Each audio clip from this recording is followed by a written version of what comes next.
नाज़रीन अस्सलाम वालेकुम। आज मैं आपको ऐसा कुरानी अमल बताने वाला हूँ जिससे शोहर और बीवी के बीच में लड़ाइयाँ ख़त्म हो जाती हैं और मोहब्बत वापस आ जाती है। अक्सर हम देखते हैं छोटी छोटी बातों पर घर में तनाव हो जाता है, प्यार कम हो जाता है और दूरियां बढ़ जाती है। हो सकता है आप भी अपनी ज़िंदगी में इस मुश्किल दौर से गुजर रहे हो। शोहर बीवी के बीच में प्यार कम हो गया हो, या झगड़े रहते हों, या बात बात पर लड़ाइयाँ रहती हों, या प्यार पहले जैसा नहीं रहा हो, तो आइए जवाब कुरान करीम की रोशनी में है जो आपकी मोहब्बत को फिर से ताज़ा कर देगा। वो अमल क्या है?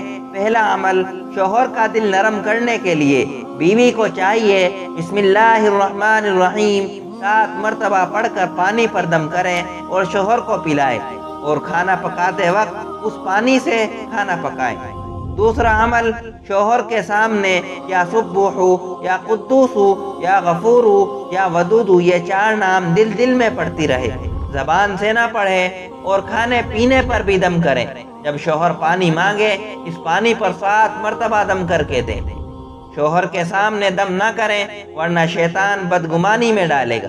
इसके अलावा हर नमाज के बाद या कहारू 7 मरतबा पढ़ें, अव्वल आखिर दरूद शरीफ पढ़ें और अल्लाह तबारक व तआला से दुआ मांगें। इस अमल को रोज़ करें, फिर देखो अल्लाह तबारक व तआला कैसे मोहब्बत पैदा करता है।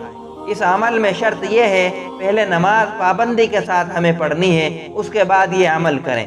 इंशाअल्लाह अमल कामयाब होगा, वरना ऐसे अमल कामयाब नहीं होगा। अगर आपको ये वीडियो अच्छी लगी हो तो कमेंट में सुभान अल्लाह लिखिए और चैनल को सब्सक्राइब करना ना भूलिए। जज़ाकल्लाहु खैरन।